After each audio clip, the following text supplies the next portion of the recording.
때는 조선시대, 나사로운 햇살이 쏟아지던 한양의 광통교 저작거리는 온갖 소리와 활기로 넘실거리고 있었습니다.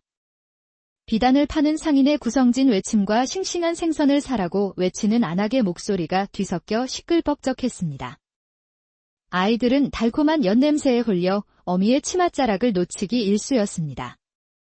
이 번잡한 저작거리 한편 커다란 버드나무 그늘 아래 유독 사람들의 발길이 끊이지 않는 곳이 있었습니다. 그곳에는 낡고해진 치마저고리의 얼굴에는 일부러 검댕을 묻힌 젊은 여인, 서연이 돗자리를 펴고 앉아 있었습니다. 그녀는 바로 저작거리에서 용하기로 소문난 관상쟁이 처녀였습니다. 서연 처자, 우리 막내딸 혼처로 저기 저 떡 파는 총각은 어떤가? 일솜씨가 야무지다던데.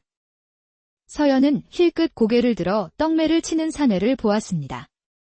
그리고는 이내 고개를 저으며 나지막이 말했습니다. 이마는 넓고 좋으나 눈썹이 거칠고 입매가 해퍼서 여러 여인을 올릴 상이옵니다. 따님을 위한 짝은 아닌 듯 싶습니다. 아이고, 하마터면 큰일 날 뻔했구먼. 역시 서연 처자 말은 허투루 들을 게 아니라니까. 안악이 발길을 돌리자 서연은 작게 한숨을 내쉬었습니다. 벌써 반년째 그녀는 이렇게 저작거리에 나와 앉아 있었습니다. 하지만 그녀의 진짜 목적은 남의 혼처를 봐주는 것이 아니었습니다. 바로 자신의 난군감을 직접 고르기 위함이었죠. 예조 판서의 셋째 딸인 그녀는 정략 혼인으로 불행하게 사는 두 언니를 보며 스스로 운명을 개척하기로 마음먹었던 것입니다. 내 난군님 될 사람은 이마가 훤하고 코는 산처럼 고드며 무엇보다 눈빛이 호수처럼 깊어야 할 터인데 그런 사내는 대체 어디에 있단 말인가? 그렇게 투덜거리며 마른 입술을 다실 때였습니다. 문득 서연의 머리 위로 커다란 그림자 하나가 드리워졌습니다. 고개를 들어보니 허름하다 못해 기운 자국이 선명한 옷을 입은 한 사내, 민준이 서 있었습니다. 볕에 그을린 얼굴과 땀에 젖은 머리카락. 누가 보아도 고된 일을 하는 막노동꾼의 행색이었습니다. 서연은 무심코 민준의 얼굴을 훑어보았죠. 하지만 자신이 찾던 난군감의 모습과는 거리가 멀었습니다. 쯧쯧, 이마는 머리카락에 가려 보이지 않고 코는 재물이 다 새어나갈 상이로구나. 그때 민준이 조심스럽게 입을 열었습니다. 그의 목소리는 뜻밖의 맑고 깊은 울림을 가지고 있었습니다. 낭자. 실례가 아니 된다면 물 한 모금만 청해도 되겠소? 서연은 제 앞에 놓인 물그릇을 보다가 다시 민준의 얼굴을 올려다보았습니다. 민준의 눈은 지쳐 있었지만 그 안에 담긴 빛은 이상하리만치 올곧게 느껴졌습니다. 서연은 저도 모르게 그의 깊은 눈을 한참이나 들여다보다가 그의 올곧은 눈빛의 마음을 빼앗길 뻔한 자신을 깨닫고 화들짝 놀랐습니다. 내가 지금 무슨 생각을 하는 게야? 저 사내는 흉상을 타고난 자가 아니더냐. 스스로를 꾸짖은 서연은 이내 쌀쌀맞은 표정으로 턱을 까딱하며 투명스럽게 말했습니다. 자, 물을 드시오. 허나 당신의 얼굴로는 평생 고생문을 벗어나지 못할 터이니 그리 아시오. 서연은 일부러 더 모진 말을 던졌습니다. 흐트러진 제 마음을 다잡기 위함이었죠. 눈빛에 총기가 없고 코끝이 무너졌으며 입술마저 흐릿하니 헛된 꿈은 꾸지도 말고 그저 하루하루 밥이나 굶지 않도록 노력하며 사시오. 보통 사람이라면 이리 모진 말을 듣고는 버럭 화를 낼 법도 한데 민주는 달랐습니다. 그는 서연이 내민 물그릇을 조용히 받아들고는 단숨에 목을 축였습니다. 그리고는 희미한 미소를 지으며 서연을 바라보았습니다. 귀한 물, 고맙게 마셨소. 낭자의 조언 또한 깊이 새겨듣겠소. 민주는 그 말만 남기고는 아무 일도 없었다는 듯 몸을 돌려 인파 속으로 유유히 사라졌습니다. 그의 뒷모습은 남루했으나 어깨는 굽은 곳 하나 없이 꼿꼿했습니다. 서연은 멀어지는 사내의 뒷모습을 멍하니 바라보았습니다. 참으로 이상한 사내로다. 저리 면박을 주었거늘 어찌 저리 태어날 수 있단 말인가? 그날 이후 서연은 왠지 모르게 마음이 심란하여 관상 보는 일에도 집중할 수가 없었습니다. 눈을 감아도 화를 내기는커녕 오히려 옅게 웃어 보이던 사내의 얼굴이 자꾸만 아른거렸기 때문이죠. 운명은 두 사람을 자꾸만 마주치게 만들었습니다. 민주는 매일 같은 시간에 장터를 가로질러 갔고 그때마다 버드나무 아래 앉은 서연과 눈이 마주쳤습니다. 민주는 언제나처럼 덤덤한 얼굴로 가볍게 목례를 건넸고 서연은 저도 모르게 움찔하며 고개를 돌리기 일쑤였습니다. 그러던 어느 날 서연은 저작거리 왈패들이 과일 좌판을 운영하는 할머니를 괴롭히는 것을 보게 되었습니다. 아무도 선뜻 나서지 못하고 발만 동동 구르고 있을 때 민준이 왈패들의 앞을 조용히 막아서고는 나직하게 말했습니다. 그만하시지요. 연로하신 분께 이 무슨 무례한 짓입니까? 뭐요? 이 행색 다 떨어진 놈은 내 놈이 뭔데 나서서 참견질이야. 왈패가 주먹을 치켜드는 순간 민주는 가볍게 그의 팔목을 잡아 비틀었습니다. 순식간에 벌어진 일에 왈패는 고통스러운 비명을 질렀고 민주는 여전히 낮은 목소리로 말했습니다. 2번 말하게 하지 마시오. 민준의 눈빛은 평소와 달리 서늘한 기운을 품고 있었습니다. 그 기세에 눌린 왈패들은 낑낑거리며 달아나 버렸죠. 그 모든 광경을 지켜본 서연의 심장은 자신도 모르게 쿵 내려앉았습니다. 저 사내. 분명 기운 없는 흉상이었는데 어찌 저런 담력과 힘을 가지고 있는 것이야? 그녀의 관상학은 저 사내가 불운하고 힘없는 자라고 말하고 있었지만 그녀의 눈이 본 민주는 의롭고 강단 있는 사내였습니다. 왈패들을 쫓아낸 민주는 아무 일도 없었다는 듯 할머니의 과일들을 정리해 주었습니다. 그 다정하고도 믿음직한 모습에 서연은 자리에 못 박힌 듯 꼼짝도 할 수 없었죠. 잠시 후 정리를 마친 민준이 몸을 일으켜 돌아서다 버드나무 아래의 서연과 눈이 마주쳤습니다. 서연의 시선에는 더 이상 쌀쌀맞은 경계심이 아닌 놀라움과 호기심이 가득 차 있었습니다. 민주는 그런 서연의 시선을 잠시 받아내더니 알아차릴 수 없을 만큼 작게 고개를 끄덕여 보이고는 다시 인파 속으로 발길을 옮겼습니다. 민준이 완전히 사라진 뒤에야 서연은 비로소 참았던 숨을 내쉴 수 있었습니다. 저리 의롭고 강단 있는 사내의 얼굴이 흉상일 리가 없어. 그렇다면 내 눈이 삐었거나 할아버님께서 물려주신 이 관상학 책이 틀렸다는 것인가? 처음으로 그녀는 사람의 얼굴 뒤에 숨겨진 진심을 보고 싶다는 강한 열망을 느꼈습니다. 다음 날 아침, 서연은 작심한 듯 과일장수 할머니를 찾아가 안부를 물었습니다. 할머니, 어제 할머니를 도와주신 그 사내는 혹 아시는 분이십니까? 아, 그 총각 말인가? 나도 잘은 모르지만 저 건너편 목재소에서 굳은 일을 도맡아 하는 성실한 총각이라더군. 워낙 행색이 남루하여 사람들이 가까이 하려 들지 않지만 심성은 비단결 같은 사람이라네. 목재소의 막노동꾼이라. 민준의 날렵한 몸놀림과 서늘한 눈빛은 평범한 막노동꾼이라고 하기에는 거리가 멀었기에 서연의 의심은 더욱 커져만 갔습니다. 필시 무슨 사연이 있는 것이 분명하다. 내가 직접 알아봐야겠어? 그날 오후, 서연은 약초를 캐러 간다는 핑계를 대고는 목재소 근처를 서성거렸습니다. 해가 저물고 드디어 톱밥을 잔뜩 뒤집어 쓴 채 지친 걸음으로 나오는 민준이 보였습니다. 서연은 일부러 민준의 앞으로 걸어가다 들고 있던 약초 바구니를 와르르 쏟고 말았습니다. 아이고 머니나. 놀란 척 외치는 소리에 민준의 발걸음이 우뚝 멈추었습니다. 그는 쭈그려 앉아 허둥지둥 약초를 줍는 서연에게 다가와 조용히 손을 내밀었습니다. 낭자, 괜찮으시오. 아, 괜찮습니다. 제가 잠시 한눈을 파는 바람에 민준은 말없이 서연을 도와 흙이 묻은 약초를 바구니에 담아 주었습니다. 그러다 두 사람의 손이 스치는 순간 서연은 자신도 모르게 숨을 헛하고 들이마셨습니다. 투박하고 거칠었지만 따뜻하고 커다란 손이었습니다. 고맙습니다. 도련님. 민준은 도련님이라는 말에 작게 웃음을 터뜨렸습니다. 도련님이라니요. 보시다시피 저는 일개 막노동꾼일 뿐입니다. 그럼 조심해서 가시오.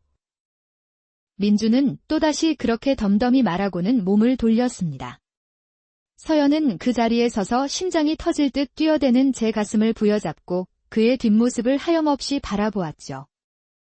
스쳤던 손에 온기가 남긴 설렘에 서연의 얼굴은 어느새 저녁 노을처럼 붉게 물들어 있었습니다. 그 후로 서연은 온종일 구름 위를 걷는 듯 마음이 붕 떠 있었습니다. 돗자리 위에는 관상 보러 온 사람들이 줄을 섰지만 그녀의 눈에는 아무것도 들어오지 않았습니다. 서연 처자, 내 말 듣고 있는 게야? 우리 아들 여성 말일세. 이번에 상단에 들어가 큰일을 맡게 되었는데 앞날이 어떨지 좀 봐주게나. 서연은 그 말에 화들짝 놀라며 고개를 들었습니다. 아. 그분의 눈빛은 깊고 올곧으며 손이 크고 따뜻하니 필시 나라의 큰 동량이 될 것입니다. 아니, 우리 아들 손이 따뜻한지 처자가 어찌 아는가? 그리고 나라의 동량이라니 일개 행수일 뿐인데. 아, 아니 그게 아니라 기운이 그렇다는 말이었습니다. 허허. 아무튼 좋은 운이니 걱정 마시오. 서연의 머릿속은 온통 민준 생각으로 가득 차 눈앞의 손님과 그를 헷갈리고 만 것이었죠. 그렇게 서연이 사랑이라는 열병을 앓던 어느 날 갑자기 저작거리의 평화가 깨지고 사람들이 술렁이기 시작했습니다. 무슨 일이야? 포졸들이 왜 저리 몰려온다냐? 고함 소리와 함께 포졸 몇몇이 성난 걸음으로 뛰어오고 있었습니다. 그리고 그들의 앞에는 비단옷을 차려입은 교만한 인상의 사내 최태식이 서 있었죠. 장안의 비단 상권을 쥐고 있는 거상이었습니다. 사람들은 겁을 먹고 길을 터주었고 최태식과 포졸들은 무언가를 찾는 듯 사방을 둘러보았습니다. 서연은 불길한 예감에 심장이 철렁 내려앉았습니다. 그리고 아니나 다를까 최태식의 손가락이 향한 곳은 마침 장터를 지나던 민준이었습니다. 저놈이다. 내 가게에서 귀한 옥놀이개를 훔쳐 달아난 놈이 바로 저놈이야. 포졸들이 순식간에 민준을 에워쌌습니다. 민준은 황당하다는 얼굴로 그들을 바라보았죠. 저는 그런 물건을 본 적도 없습니다. 무슨 오해가 있으신 모양입니다. 오해. 이놈이 끝까지 시치미를 떼는구나. 내 놈이 내 가게를 기웃거리는 것을 본 증인도 있다. 여봐라, 저놈의 몸을 당장 뒤져보아라. 최태식의 호령의 왈패 하나가 다짜고짜 민준의 품을 거칠게 뒤지기 시작했습니다. 그리고는 자신의 옷소매에서 놀이개를 꺼내 슬그머니 민준의 옷에서 나온 것처럼 들고 외쳤죠. 나으리. 이놈 품 속에서 옥놀이개가 나왔습니다요.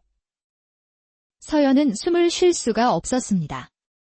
너무나도 뻔하고 치졸한 함정이었습니다. 그녀의 눈에 비친 최태식의 얼굴은 욕심으로 가득 찬 뱀의 상이었습니다.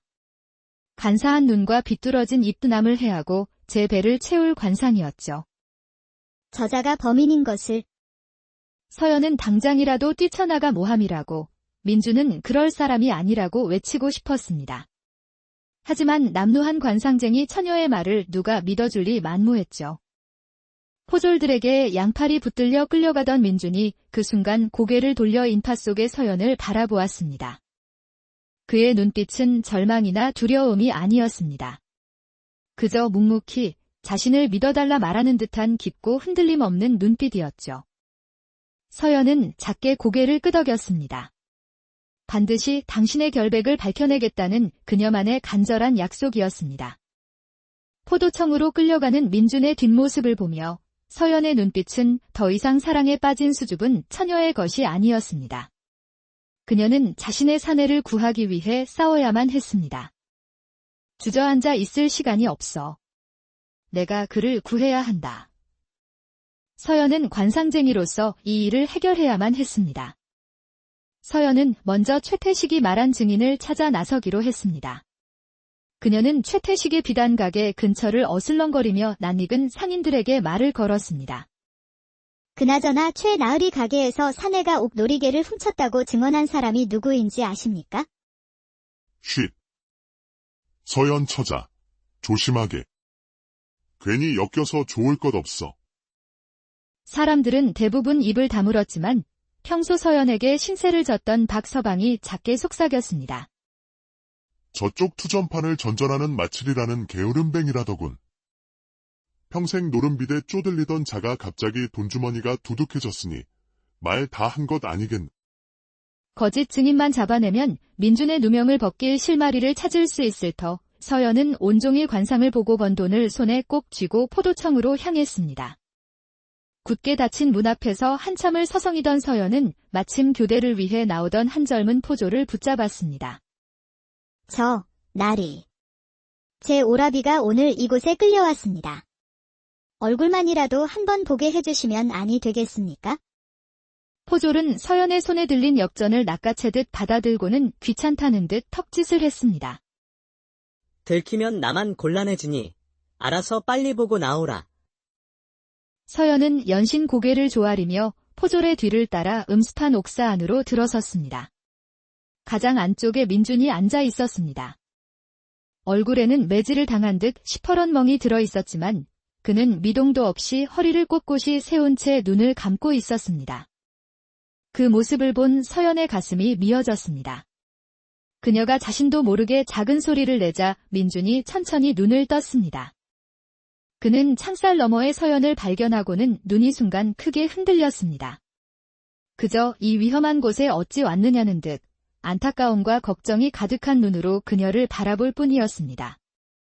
걱정 마시오. 내가 반드시 당신을 여기서 꺼내줄 것이오. 낭자가 왜 저를 위해 위험을 자처합니까? 저한테는 아주 중요한 일이오. 옥에서 나오면 그때 말해드리겠습니다. 서연은 아픈 심장을 다독이며 관아에서 나왔습니다. 이제 마칠이라는 자를 찾아야 한다. 이 모습으로는 안 되겠어? 다음 날 똥이 트자마자 서연은 저작거리가 아닌 투전판이 열리는 주막 홍도관으로 향했습니다. 그녀는 몸을 깨끗이 씻고 주막 여인들의 옷으로 갈아입었습니다. 모든 것은 민준을 구하기 위함이었죠. 주막을 겸한 투전판은 한양의 왈패와 한량들이 모여드는 소굴이었습니다. 서연은 애써 떨리는 마음을 감추고 마치를 찾았습니다. 밤이 깊어지자 주막은 투전판을 벌이는 사내들의 고함과 담배 연기로 자욱해졌습니다. 과연 한쪽 구석에서 술에 취해 거하게 떠들고 있는 사내가 눈에 띄었습니다. 바로 마칠이었습니다. 서연은 가장 좋은 술 한 병을 들고 일부러 마칠의 상으로 다가갔습니다. 마칠 서방님, 오늘 운수가 참으로 좋으신가 봅니다. 얼굴에 복이 가득하시네요. 이 술은 제가 특별히 올리는 것입니다. 오라. 처음 보는 얼굴인데 제법 곱구나. 그래, 내 이름이 무엇이냐? 월향이라 하옵니다. 서연은 능청스럽게 대꾸하며 그의 잔에 술을 가득 채워 주었습니다. 그녀가 따라주는 술을 연거푸 받아 마신 마칠은 어느새 혀가 꼬부라지기 시작했습니다. 그런데 서방님, 소문에는 최태식 나으리께 아주 큰 공을 세우셨다 하던데 사실이시여요? 그 말을 듣는 순간 술에 취해 풀려있던 마칠의 눈빛이 순간 날카롭게 변했습니다. 내년이 그 일을 어찌 아느냐? 서연은 심장이 철렁 내려앉았지만 이내 천연덕스러운 웃음을 지어 보이며 교태 섞인 목소리로 답했습니다. 어머, 서방님도. 이 좁은 저작거리 바닥에 비밀이 어디 있겠습니까? 서방님께서 큰 공을 세워 하루아침에 돈방석에 앉게 되었다는 소문이 자자하지요. 서연의 순진한 시기와 부러움이 가득 담긴 연기에 마칠의 의심은 눈 녹듯 스르르 풀렸습니다. 그렇지. 이 마칠님이 큰 공을 세웠지. 그 새님같이 생긴 놈이 최나으리 하시는 일에 사사건건 시비를 거니 아마도 미운 털이 박힌 듯하더군. 그래서 이 마칠님이 못 이기는 척 좀 도와준 것뿐이다.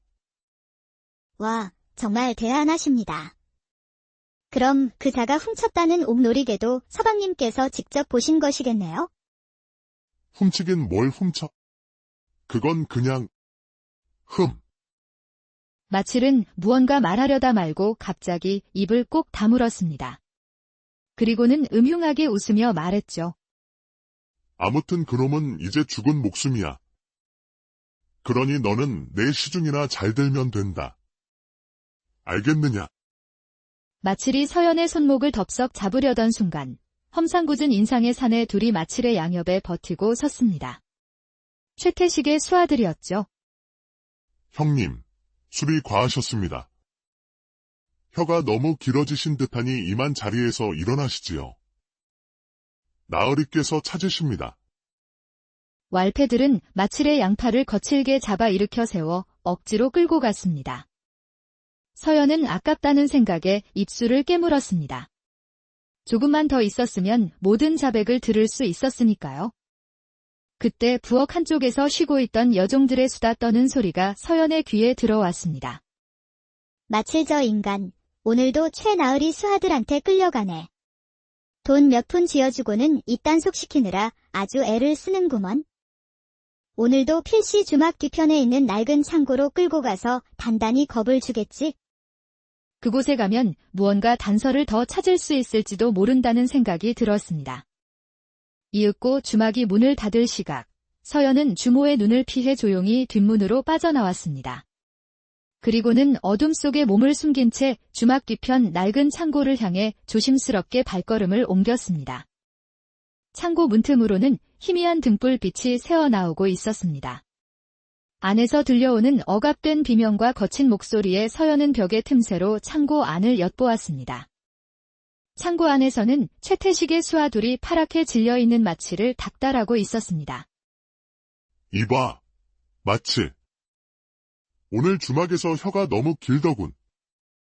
그 새로 들어온 계집애한테 대체 무슨 소리를 짓거린 게야. 아무 말도 안 했어. 맹세코 그냥 술주정을 좀 부린 것뿐이요. 제발 믿어주시오. 시끄럽다. 내 놈이 거짓 증언을 했다고 관아에 실토하기라도 하면 넌 쥐도 새도 모르게 죽은 목숨이란 걸 잊었나? 잘못했소. 내가 정말 죽을 죄를 지었소. 다시는 입도 뻥긋 안 하겠소이다. 서연은 모든 진실을 제 귀로 똑똑히 듣게 된 것이죠. 이제 이것을 세상에 알리기만 하면 민준을 구할 수 있었습니다. 흥분한 마음을 안고 조심스럽게 몸을 돌려 빠져나가려던 찰나, 그녀의 발밑에서 바삭 하고 마른 나뭇가지가 부러지는 소리가 밤의 정적을 깨고 말았습니다. 누구냐? 창고 문이 거칠게 열리고 횃불을 든 건달의 눈에 어둠 속에 서 있는 서연의 모습이 고스란히 들어왔습니다. 너는 아까 그 계집애 월양이가 아니냐? 내년이 왜 여기에 있는 게야? 필시 우리 얘기를 엿듣고 있었겠다. 그들은 무서운 기세로 서연에게 달려들었습니다. 결국 서연은 머리채를 잡힌 채 창고 안으로 질질 끌려 들어가고 말았습니다. 이 계집, 보통 내기가 아니다. 감히 우리 뒤를 밟아. 그들은 서연의 몸을 밧줄로 꽁꽁 묶고 입에는 더러운 천을 물렸습니다. 겁에 질려 떨고 있는 마칠까지 함께 묶어버렸죠. 왈패들은 창고 문에 육중한 빗장을 걸어 잠그고는 자리를 떠났습니다. 서연은 차갑고 축축한 흙바닥에 쓰러진 채 절망적인 상황에 눈앞이 캄캄해졌습니다. 도련님, 제가 이를 그르치고 말았습니다. 하지만 그것도 잠시, 여기서 무너지면 민주는 영영옥사를 나올 수 없게 될지도 모릅니다. 서연은 눈물을 닦고 묶인 손과 발에 힘을 주기 시작했습니다. 어떻게든 탈출해야만 했습니다. 그렇게 바닥을 구르며 버둥거리던 서연의 손끝에 무언가 차갑고 날카로운 것이 닿았습니다. 오래전 깨진 듯한 옹기 조각이었습니다. 서연은 등 뒤로 돌려 묶인 손을 비틀어 옹기 조각의 날카로운 부분에 밧줄을 가져다 대고 긁기 시작했습니다. 한참의 시간이 흐른 뒤 마침내 팽팽하던 밧줄이 툭 하고 끊어졌습니다. 서연은 재빨리 손을 풀어 입에 물린 천을 빼내고 발에 묶인 줄까지 풀어냈습니다. 그리고는 아직도 묶인 채 벌벌 떨고 있는 마칠에게 다가갔습니다. 저리 가시오. 날 해치지 마시오. 나는 당신을 해치지 않소. 허나 당신이 여기서 나가지 못하면 최태식의 손에 죽은 목숨이라는 건 알고 있겠지. 거짓을 고한 증인은 살려두지 않는 법이니까. 나와 함께 여기서 나가시오. 그리고 관아에 가서 모든 진실을 밝히시오. 그것만이 당신이 살 수 있는 유일한 길이요. 마칠은 잠시 망설였지만 이내 미친 듯이 고개를 끄덕였습니다. 서연은 그의 밧줄을 풀어주었죠. 끼걱거리는 널빤지를 힘겹게 뜯어내자 마침내 사람 하나가 겨우 빠져나갈 만한 틈이 생겼습니다. 서연이 먼저 틈을 빠져나가고 뒤이어 마칠이 몸을 빼내던 바로 그 순간. 꼼짝 마라. 어둠 속에서 횃불이 일제히 타오르며 창고 주변을 대낮같이 밝혔습니다. 그곳에는 수십 명의 사내들이 칼을 든 채 두 사람을 완벽히 포위하고 있었죠. 결국 모든 것이 끝이구나. 서연이 절망하며 눈을 감으려던 그때 사내들 사이를 헤치고 앞으로 나서는 이가 있었습니다. 바로 민준이었습니다. 헌데 그의 모습은 더 이상 남루한 막노동꾼의 모습이 아니었죠. 민준은 자신의 도포를 벗어 서연의 몸을 가려주었습니다. 그리고 그의 손짓 한 번에 사내들은 일사불란하게 움직여 최태식의 수하들을 순식간에 제압해 버렸습니다. 낭자, 무사하여 다행입니다. 제가 얼마나... 민준의 다급하고 깊은 목소리가 서연의 귓가에 울렸습니다. 서연은 꿈을 꾸는 듯 멍하니 그를 바라볼 뿐이었죠. 그 사이 모든 상황이 역전되었음을 깨달은 마칠이 민준의 앞에 납작 엎드렸습니다. 나으리. 제가 다 말씀드리겠습니다. 모두 최태식 그 작자가 시킨 짓입니다. 저작거리의 상권을 독차지하려고 눈에 가시인 나리를 쫓아내기 위해 제게 돈을 주고 거짓 증언을 시켰습니다. 마칠의 절규와 함께 모든 진실이 횃불 아래 드러났습니다. 민준은 서연의 흑투성이 얼굴과 밧줄에 쓸려 붉어진 손목을 보며 안타까운 표정을 지었습니다. 무모한 짓을 하셨습니다. 여인의 몸으로 이리도 무모할 수가 있단 말입니까? 그의 손이 조심스럽게 다가와 서연의 뺨에 묻은 먼지를 닦아 주었습니다. 서연은 여전히 눈앞의 상황을 믿을 수 없다는 듯 소리 없는 눈물을 흘리며 그의 품에 안겼습니다. 소란이 모두 정리된 후 민준은 서연을 데리고 한적한 객점의 방으로 향했습니다. 따뜻한 차 한 잔을 앞에 두고서야 민준은 그간의 모든 사정을 털어놓았습니다. 저는 임금의 밀명을 받은 사헌부의 암행 감찰관입니다. 저작거리 상인들을 착취하는 최태식과 그 뒷배를 캐기 위해 막노동꾼으로 위장에 잠입해 있었습니다. 옥사에 갇힌 것 또한 그들을 방심시키기 위한 계획의 일부였습니다. 허나 낭자께서 위험에 처했다는 소식을 듣고는 더 이상 지체할 수가 없었습니다. 서연은 그의 이야기를 들으며 그간의 모든 의문이 풀렸습니다. 그리고는 살짝 입술을 내밀고 투정 부리듯 말했죠. 그럼 저를 아주 제대로 속이신 것이군요. 제가 불운이 가득한 흉상이라며 그리 모진 말을 했을 때 속으로 저를 비웃고 계셨겠습니다. 민준은 서연의 귀여운 투정에 소리를 내어 웃었습니다. 천만에요. 낭자의 그 모진 말 덕분에 제 정체를 숨기기가 오히려 수월했습니다. 그리고 겉모습이 아닌 제 눈빛을 믿어준 낭자의 진심을 알게 되어 옥중에서도 마음이 든든했지요. 두 사람 사이에는 따뜻하고 애틋한 기류가 흘렀습니다. 하지만 서연은 문득 자신들의 신분 차이를 깨달았습니다. 이제 모든 것이 제자리로 돌아왔으니 저도 제 갈 길을 가보겠습니다. 그간 고마웠습니다. 서연은 그 말만 남기고 그가 덮어준 도포를 방에 남겨둔 채 미련 없이 자리에서 일어나 사라져 버렸습니다. 그 후 최태식 일당은 모두 처벌을 받고 저작거리는 평화를 되찾았습니다. 모든 임무를 마친 민준은 그 공을 인정받아 도승지가 직접 주최하는 연회에 초대되었죠.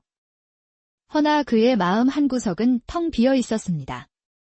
그날 이후로 서연을 찾으려 백방으로 수소문했지만 관상 보는 처녀는 거짓말처럼 사라져버렸기 때문입니다. 연회가 한창 무르익을 무렵 도승지가 자신의 막내딸을 민준에게 소개했습니다. 이 아이가 내 막내딸 서연일세. 민준이 무심코 고개를 돌린 그 순간 그는 숨을 멈췄습니다. 고운 비단 한복을 차려입고 수줍은 듯 웃으며 서 있는 여인. 그토록 애타게 찾던 서연이 그곳에 있었던 것입니다. 저는 도승지 댁 셋째 딸 서연이라 합니다. 저작거리에서 관상을 본 것은 정해진 운명이 아닌 제 진정한 낭군을 직접 찾기 위함이었습니다. 그제야 민주는 모든 것을 알 수 있었습니다. 서연의 당돌함, 총명함, 그리고 용기. 그 모든 것이 이해되는 순간이었죠. 민주는 서연을 바라보며 세상 가장 행복한 미소를 지어 보였습니다. 그렇다면 나는 이제부터 낭자 한 사람만을 위한 관상을 보는 도련님이 되면 되는 것이. 그리하여 스스로 운명을 개척하려 했던 지혜로운 교수와 그녀의 진심을 알아본 암행 감찰관은 만인의 축복 속에서 백년가약을 맺었답니다. 겉모습이 아닌 서로의 마음을 먼저 본 두 사람의 사랑 이야기는 한양의